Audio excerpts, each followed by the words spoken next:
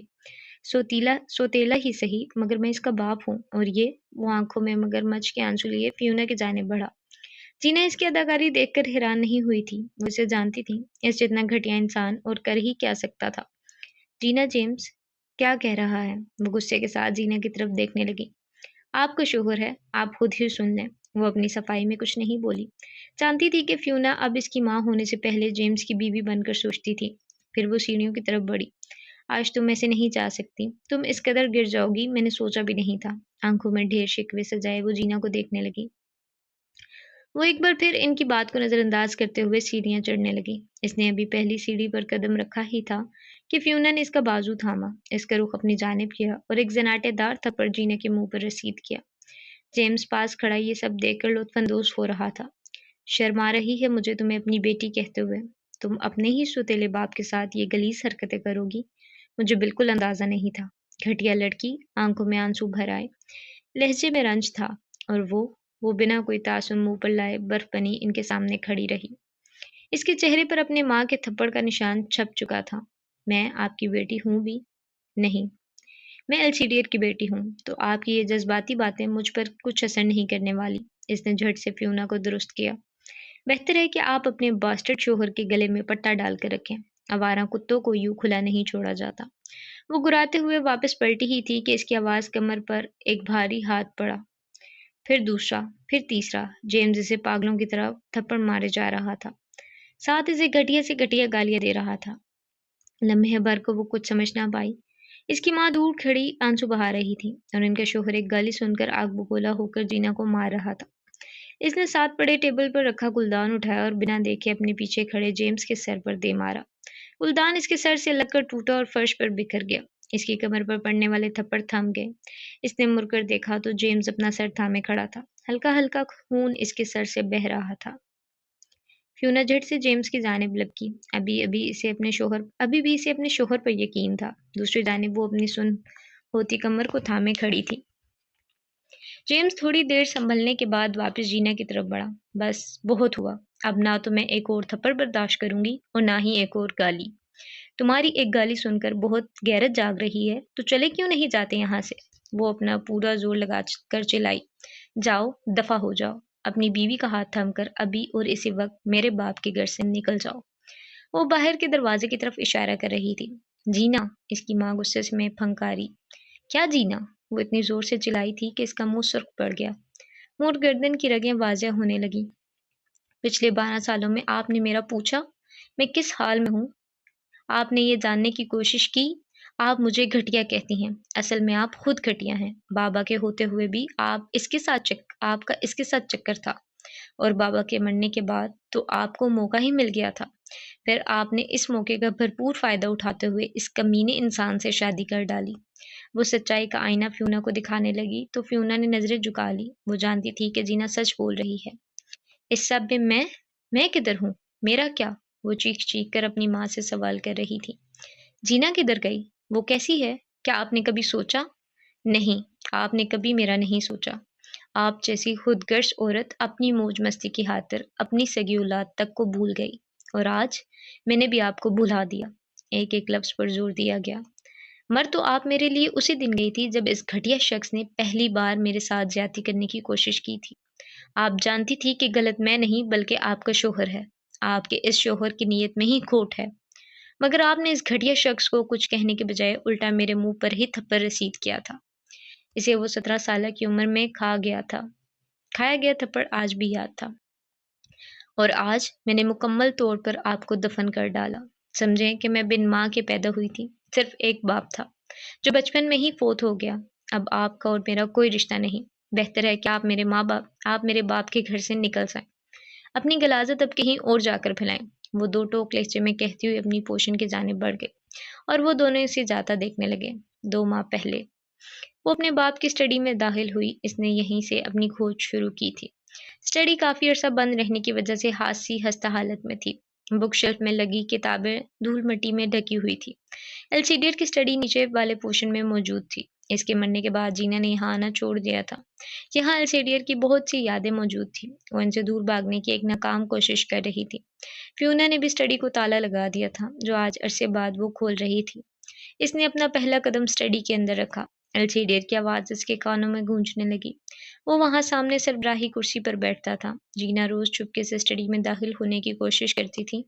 وہ ایک ایک قدم پھونک پھونک کر رکھتی۔ اس کا ارادہ کتاب میں گمسم اپنے باپ کو ڈرانے کا ہوتا تھا، مگر ہر بار ہی وہ ناکام ہو جاتی تھی۔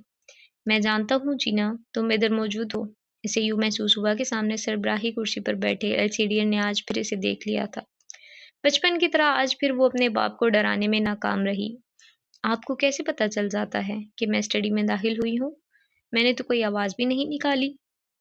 وہ اپنے سامنے کھڑی 10 سالہ جینا، جو کہ ناراض معلوم ہوتی تھی، کو حسرت بڑی نگاہوں سے تکنے لگی۔ وہ اداس نظر آ رہی تھی۔ اداس تو وہ بھی تھی، مگر اب اس کی اداسی دور کرنے والا شخص اس کے پاس نہیں تھا۔ میں گھپ اندھیرے میں بھی تمہاری پرچھائی کو پہچان سکتا ہوں۔ اس نے سامنے لگے بک شیلف کی جانب اشارہ کیا، جس کا دروازہ شیشے کا تھا۔ تو یعنی اس نے شیشے میں جینا کا عکس دیکھ لیا تھا۔ بابا، ایسے نہیں چلتا۔ ایک دن میں آپ کو ڈرا کر دکھاؤں گی۔ اس کی بات سن کر السیڈیر ہنس دیا، پھر اپنی بیٹی کو سینے سے لگا کر ساری ناراضگی دور کرنے کی کوشش کی۔ اس نے ایک قدم آگے بڑھایا۔ کتنا عرصہ بیت گیا وہ اپنے باپ کے گلے نہیں لگی۔ ان کے وجود کی مہک، ان کے نرم ہاتھ، ان کے لمس کو محسوس نہیں کیا۔ اس نے انہیں گلے لگانا چاہا، لیکن دوسرا قدم آگے بڑھاتے ہی سامنے بیٹھا السیڈیر اور وہ 10 سالہ جینا دونوں غائب ہو گئے۔ وہ بس ایک خیال تھا، مگر حسین تھا۔ لمحے بھر کو ہی صحیح، لیکن وہ دل سے مسکرائی تھی۔ ایک دم اس کی آنکھوں میں آنسو جھل کے وہ اپنے باپ کو یاد کرتی تھی، بہت یاد۔ جب وہ بچپن میں روتی تھی تو اس کے بابا اس کی آنکھیں صاف کیا کرتے تھے۔ وہ اس کی آنکھوں کو بھیگنے نہیں دیتے تھے، مگر آج وہ تنہا تھی۔ اس نے خود ہی اپنے آنسو صاف کیے۔ خود کو مضبوط کرتے ہوئے وہ مزید آگے بڑھ آئی۔ السیڈیر ایک جرنلسٹ تھا جو اکثر ہی ارد گرد ہونے والے عجیب و غریب واقعات کی حقیقت پر سے پردہ اٹھانے کی کوشش میں مگن رہتا تھا۔ وہ جس کیس کے پیچھے پڑ جاتا تھا، اس کی حقیقت کو سامنے لا کر ہی دم لیتا تھا۔ تبھی وہ عوام میں بے حد مقبول تھا۔ نڈر اور بہادر ہونے کے ساتھ ساتھ سچائی اور ایمانداری اس کی رگوں میں دوڑتی تھی۔ وہ ایک کھڑا انسان تھا جو مجرم کو سزا دلوانے میں ذرا بھی دیر نہیں کرتا تھا۔ چند لمحوں بعد اسٹڈی کے وسط میں لگی گول میز کئی کاغذات سے بھری نظر آنے لگی۔ وہ اپنے باپ کی اسٹڈی میں موجود تمام کاغذات کو پڑھ کر دیکھ رہی تھی۔ وہ جاننا چاہتی تھی کہ جن دنوں اس کا باپ قتل ہوا، ان دنوں وہ کس کیس پر اسٹڈی کر رہا تھا۔ یہ بات تو واضح تھی کہ اس کے باپ کا قتل کرنے والا شخص ان سے خاصی دشمنی رکھتا تھا۔ جرنلسٹ ہونے کے ناطے السیڈیر کے بہت سے دشمن تھے۔ وہ ہر سیاسی پارٹی کے خلاف کچھ نہ کچھ پیش کر چکا تھا، اس لیے وہ ہر انسان کی ہٹ لسٹ پر تھا۔ اس نے ایک فائل کھولی جو کہ اسی سال کی تھی جس سال اس کے باپ کا قتل ہوا تھا۔ فائل کے اندر ہر اس کیس کے پیپرز موجود تھے جن پر السیڈیر نے اس سال کام کیا تھا۔ پہلے 2 کیس تو بہت سادہ سے تھے، جن میں مجرم پکڑا بھی گیا تھا۔ تیسرے کیس کے متعلق کوئی اہم کاغذات یہاں موجود نہیں تھے۔ کیس جو بھی تھا، لیکن تھا ٹیم ریڈ ویلویٹ نامی گینگ کے خلاف۔ یہ نام پڑھتے ہی اسے وہ پرچی یاد آئی جو اس کے باپ کی لاش کے ساتھ موجود تھی۔ اب جینا کو بس اس شخص کا نام چاہیے تھا جو اس گینگ کو لیڈ کر رہا تھا، مگر وہ سب اتنا آسان نہیں تھا۔ انٹرنیٹ پر اسے جو معلومات اس گینگ کے خلاف ملی تھی وہ بہت معمولی سی تھی۔ اسے کوئی ایسا انسان چاہیے تھا جو اس کے باپ کے ساتھ اس کیس پر کام کر رہا تھا۔ پھر اس نے تقریباً آخری 2-3 سالوں کی فائلز کھول کر دیکھی۔ السیڈیر کے ساتھ کرائم رپورٹر الیاس رے برڈ کا نام پیش تھا۔ الیاس مختلف جرائم کی تفتیش کرتا تھا اور السیڈیر ان کو دنیا کے سامنے پیش کرتا تھا۔ تو مطلب اب اسے بس الیاس سے ملنا تھا۔ اس نے اپنے باپ کی ڈائری میں سے ان کا نمبر اور پتہ اپنے پاس نوٹ کیا۔ وہ اگلے روز ہی الیاس کے گھر جا کھڑی ہوئی۔ اس کی دوسری دستک دینے پر دروازہ کھول دیا گیا۔ سامنے ایک مرد کو کھڑا پا کر اس نے اندازہ لگانا چاہا کہ کیا یہ الیاس ہے؟ شکل تو بالکل الیاس جیسی تھی، مگر وہ شخص 40 کے قریب تھا۔ الیاس اتنا کم عمر نہیں ہو سکتا۔ ہائے، مجھے الیاس رے برن سے ملنا تھا۔ اس نے اپنے یہاں آنے کی وجہ بتائی۔ اوہ، مگر ان کا انتقال تو 12 سال پہلے ہی ہو گیا تھا۔ آئی ایم سوری، لیکن ان کا انتقال کیسے ہوا؟ اس نے افسوس کرتے ہوئے پوچھا۔ روڈ ایکسیڈنٹ میں۔ جینا اس کا جواب سن کر افسوس کرتے ہوئے پلٹی۔ اس کا یہاں آنے کا کوئی فائدہ نہیں تھا۔ کیا میں جان سکتا ہوں کہ آپ کون ہیں؟ اسے اپنے پیچھے سے آواز آئی تو وہ رکی اور واپس پلٹی۔ جینا،